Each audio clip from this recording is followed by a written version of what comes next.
সংক্ষিপ্ত বক্তব্য রাখবেন বাংলাদেশ উলামা দল কেন্দ্রীয় সংসদের অন্যতম সদস্য, ঢাকা বিভাগ দক্ষিণ সাংগঠনিক টিমের সম্মানিত সদস্য মাওলানা আহমেদ তানভীর ভাইকে আমি তার সংক্ষিপ্ত বক্তব্য রাখার জন্য অনুরোধ করছি, যেহেতু নামাজের সময় কাছাকাছি।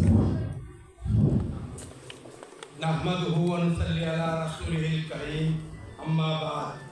আউযু বিল্লাহি মিনাশ শাইতানির রাজীম। বিসমিল্লাহির রহমানির রহিম। বাংলাদেশ জাতীয়তাবাদী ওলামা দলের কেন্দ্রীয় সংগ্রামী আহ্বায়ক জনাব মাওলানা কাজী সেলিম রেজা ও সদস্য সচিব অ্যাডভোকেট মাওলানা আবুল হোসেন ভাইয়ের পক্ষ থেকে নরসিংদী জেলা ওলামা দলের সকল নেতৃবৃন্দকে সালাম জানাচ্ছি। আসসালামু আলাইকুম।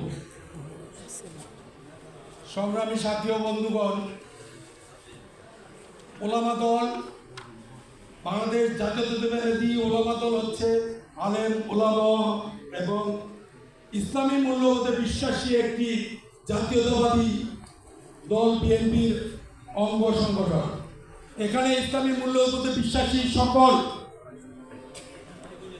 ব্যক্তিগণ ওলামা দলে যোগ দিতে পারবেন এবং ওলামা দলে অংশগ্রহণ করতে পারবেন। আজকে আমরা এখানে জাতীয় কোনো বক্তব্য দিতে আসিনি। এখানে আমার রাজনৈতিক গুরু, ছাত্র দলের মহানগর দক্ষিণে যখন আমি জয়েন্ট সেক্রেটারি ছিলাম, তখন যেই নেতার কাছ থেকে আমরা ঢাকা শহরের রাজনীতির শিক্ষা নিয়েছি, ওনার সাথে আমি আজ এক মঞ্চে, এজন্য আমি নিজেকে গর্বিত মনে করি।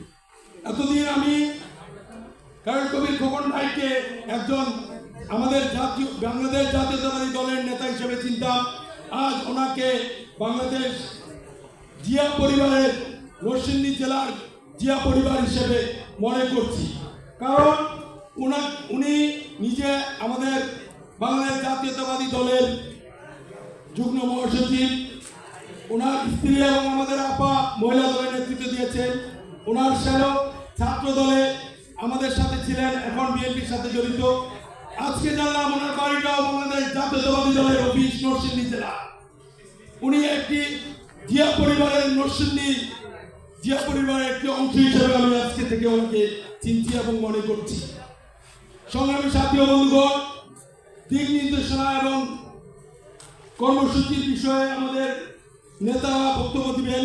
আমি শুধু আপনাদেরকে বলতে চাচ্ছি যে মূল্যায়ন নিজে নিজে হয় না, কর্ম থেকে হয়।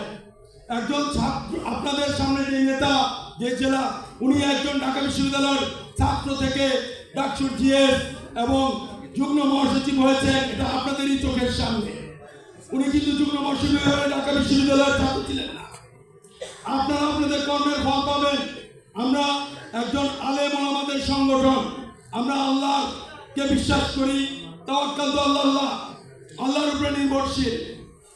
অতএব আপনার মূল্যায়ন হবে, আল্লাহ লিখে রাখবেন নেতৃত্ব কে দিবেন। আমি আপনি উসিলা। আমার বক্তব্য হচ্ছে, আপনারা প্রত্যেকটি উপজেলার যারা সভাপতি, সেক্রেটারি বৃন্দ আছেন, আপনারা 31 দফা কর্মসূচি বাস্তবায়নের জন্য ঘরোয়াভাবে প্রত্যেকটা মসজিদে বসবেন, মুসলিমদের সাথে আলাপ করবেন, বুঝাবেন। আমরা বাংলাদেশ জাতীয়তাবাদী ওলামা দলের পক্ষ থেকে 31 দফা কর্মসূচির পুস্তিকা প্রকাশ করেছি। সেই পুস্তিকা সংগ্রহ করে আপনাদের ইউনিয়ন ওয়ার্ড পর্যায়ে বিলি করবে। আমি সবাইকে, আপনারা অনেক যোগ্যতা সম্পন্ন ব্যক্তি, আলেম ওলামারা রয়েছেন, সবাইকে আমার সংগ্রামী শুভেচ্ছা বাংলাদেশ জাতীয়তাবাদী ওলামা দলের পক্ষ থেকে। আপনারা আমাদের নেতৃবৃন্দ যেভাবে দিক নির্দেশনা দিবেন, সেভাবে কর্মসূচি পালন করবেন এবং নেতৃবৃন্দর সিদ্ধান্ত মতোই আপনাদের কমিটি ঘোষণা করা হবে ইনশাআল্লাহ। আল্লাহ হাফেজ। বাংলাদেশ জাতীয়তাবাদী ওলামা দল জিন্দাবাদ। বাংলাদেশ জাতীয়তাবাদী দল জিন্দাবাদ।